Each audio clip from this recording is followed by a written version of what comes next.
Today we're counting down the 9 worst players in NFL history. We're talking about the guys who came in with huge expectations and left fans wondering what happened. But before we start, don't forget to like and subscribe to us. It helps the channel grow. All done? So let's get into it.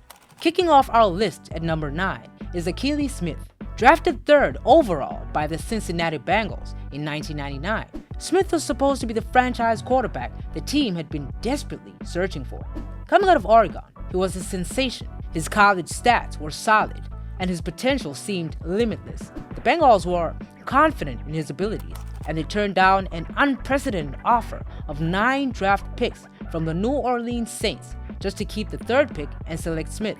But from the moment he stepped onto the field, it was clear that Smith wasn't ready for the NFL. He struggled to grasp the playbook, leading to missed assignments and poor decision-making. In his rookie season, he played 7 games and started only 4, throwing for 2 touchdowns and 6 interceptions. Things didn't improve in the following years.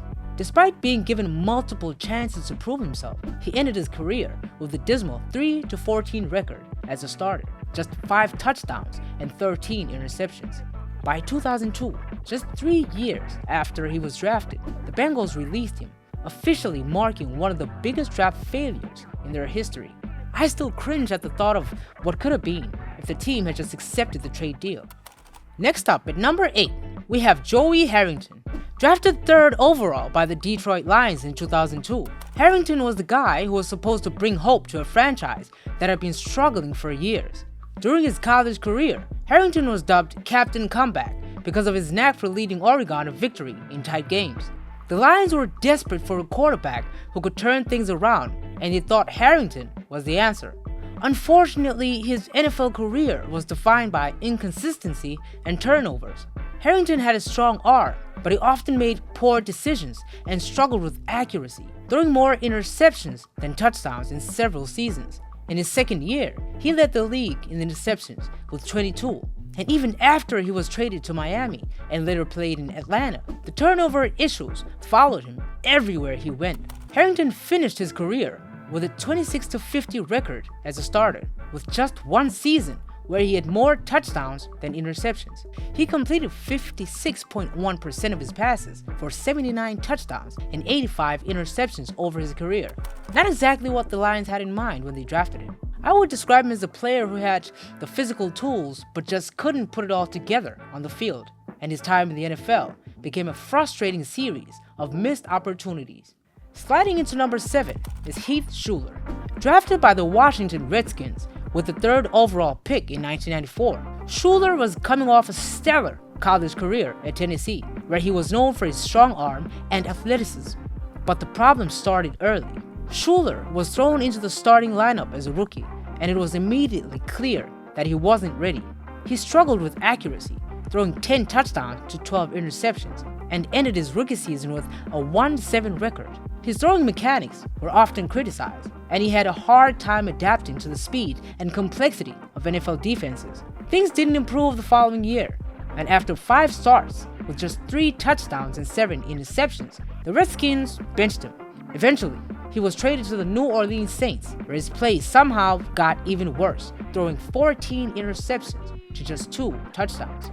Schuler ended his career having thrown twice as many interceptions as touchdowns and completing less than half of his passes. Despite his poor performance, he managed to have a post-football career in politics, serving as a congressman for North Carolina. Coming in at number 6 is Charles Rogers, the 2nd overall pick in the 2003 draft. The Detroit Lions thought they were getting the next Randy Moss, a tall, fast receiver who could dominate defenses. In his rookie season, Rogers showed flashes of brilliance, scoring 2 touchdowns in his first game. But then he broke his collarbone just 5 games into the year. The following season, he broke the same collarbone in the first game, effectively ending another season before it even began. Off the field, Rogers struggled with substance abuse, leading to multiple suspensions. He later admitted that he was addicted to painkillers, which only compounded his issues. Despite his immense talent, he played only 15 games in his career, catching 36 passes for 440 yards. After being cut by the Lions, Rodgers had brief tryouts with teams like the Dolphins, Buccaneers, and Patriots, but none of them led to anything. He was out of the league by 2006, and I just wonder, what would have happened if he put the bottle of pills down and focused on the sport? At number 5, we have Johnny Manziel, better known as Johnny Football. Manziel was electric in college, becoming the first freshman to win the Heisman Trophy and making headlines every week with his jaw-dropping plays. Known for his swagger and improvisational style, he could beat teams with his arm or his legs, making him a nightmare for opposing defenses. The hype was real, and the Cleveland Browns took a chance on him, drafting him 22nd overall in 2014. For a team that had struggled for years, Manziel was seen as the guy who could finally turn things around. But from the moment he was drafted, there were concerns about whether Manziel was more interested in being a celebrity than being a football player. Unfortunately for Browns fans, those concerns turned out to be true.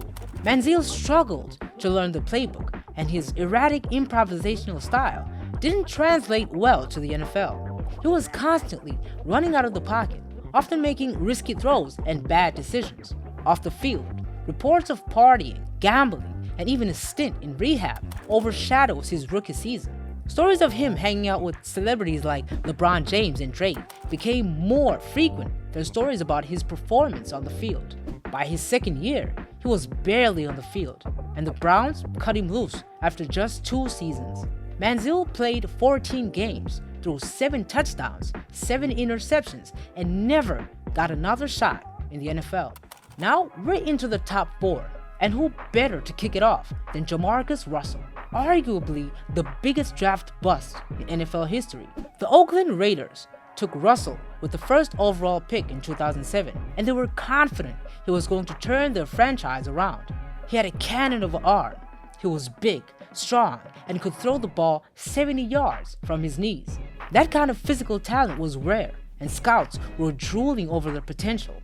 But none of that mattered once the game started.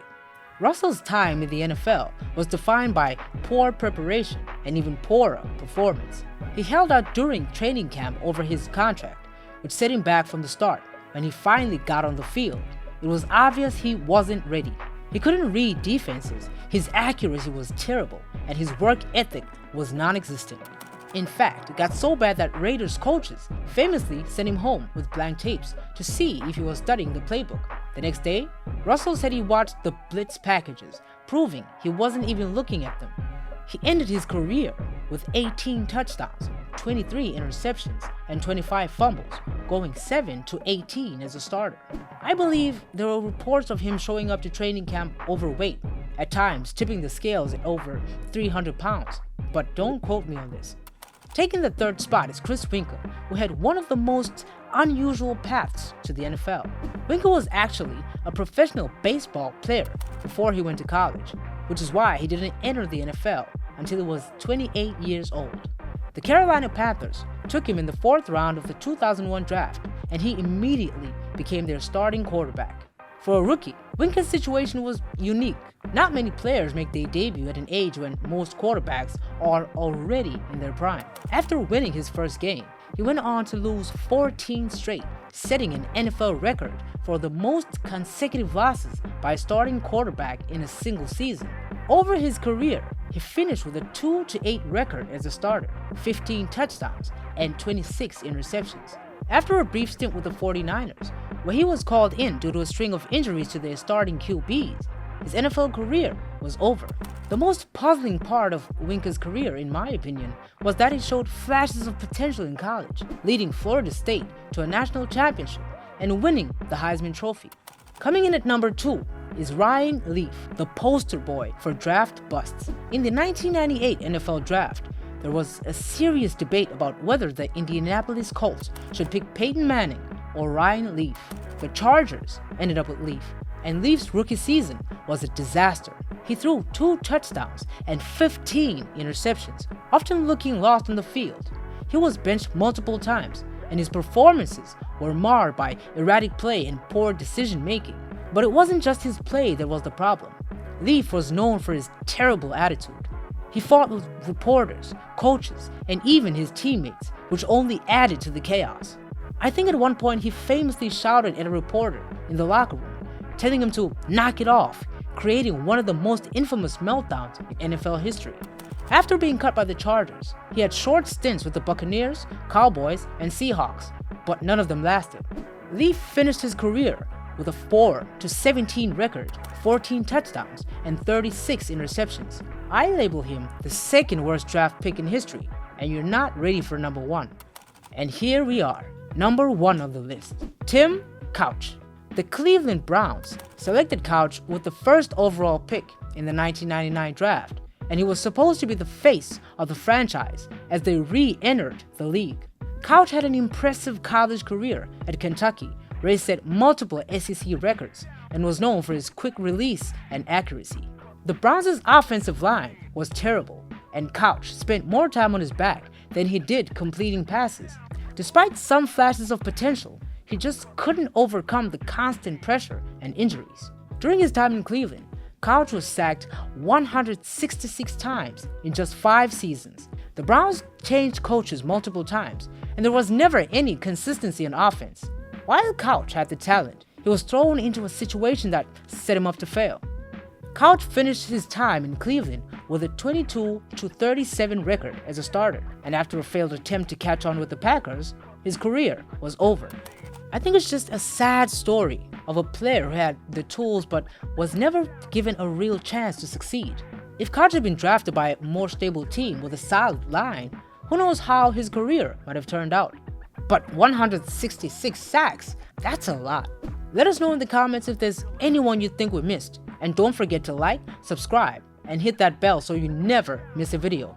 Thanks for watching, and we'll see you next time.